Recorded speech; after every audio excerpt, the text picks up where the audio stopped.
What's up, you guys? It's Jonathan Carter, and today we are going to be talking about A Quiet Place Day 1.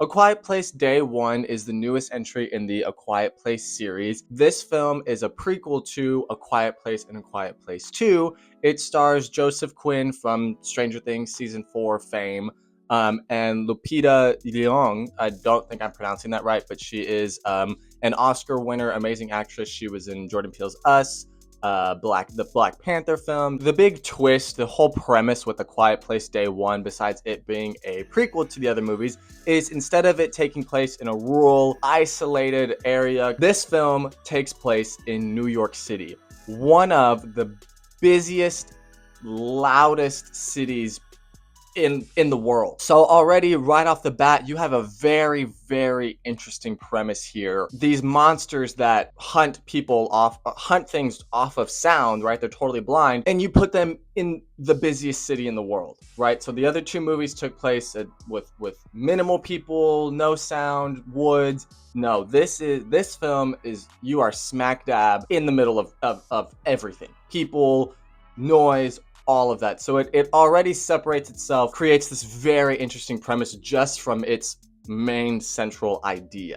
But how does the movie play out as a whole? Let's get into all of that with the positives. The biggest thing I want to talk about here, the premise of the movie. So again, just putting yourself with these monsters that have super hearing in the most packed city in the world, its foundation of just it creates some of the most tense monster scenes we've had in this series, and also just an incredibly fresh new idea, not only for a prequel to two very good movies, but also the third entry in a series. So being the third entry in a series, creating a new idea, that's not very easy to do, and this movie does that very, very well. Just separating yourself from the countryside, I mean, there are so many more avenues, literally and figuratively, that you can go down with this film, because I mean, these monsters that hunt off of sound and just a packed city, I mean, there is massive destruction in this movie. This is unlike anything we've seen in the A Quiet Place series. I mean, you get massive scenes with monsters crawling through the city. I mean, packed crowds of people just running for their lives. The adrenaline that this movie gets going with you is completely brand new for this series. So that is not an easy thing to do, being the third entry in a series, and you feel fresh, you feel new. That movie nails this 100%. The two other things I want to talk about here in the positives, the actors. So there's one returning character in this movie. I'm not going to get too into that, but if you've seen the other movies, you will recognize this character.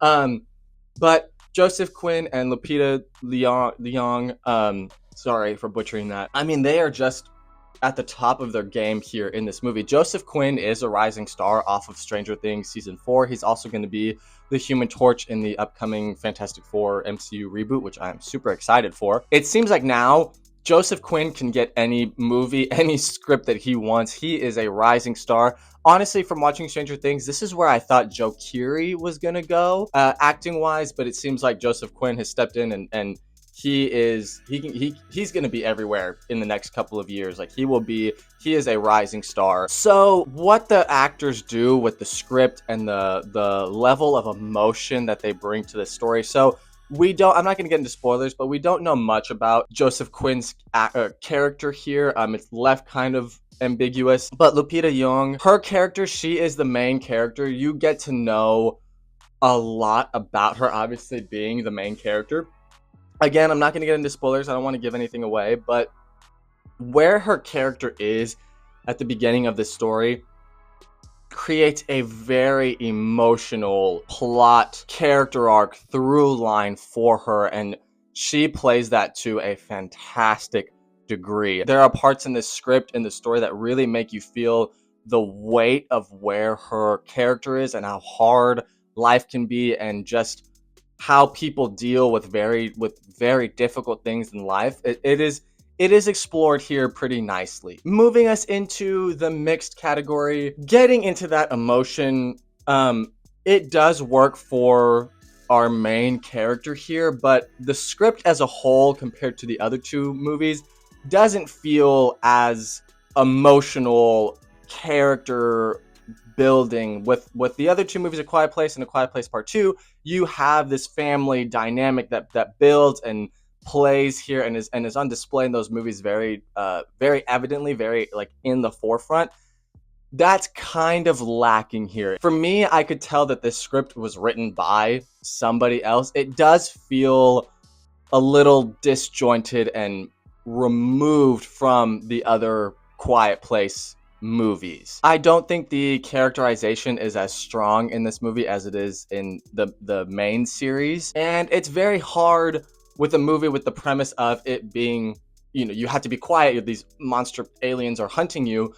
It's kind of hard to build characters when they can't really talk, right? You have to rely off their emotion, and I think this movie could have done that a little better. There were some shallow moments and also a few plot conveniences where I won't get into too much of it, but characters kind of knew things about these monsters without the film really explaining it. Like, we were just supposed to believe that they just all of a sudden knew these things. And in the first Quiet Place, it's like 400 and 500 something days in, so they've had over a year to learn about these monsters and how to survive.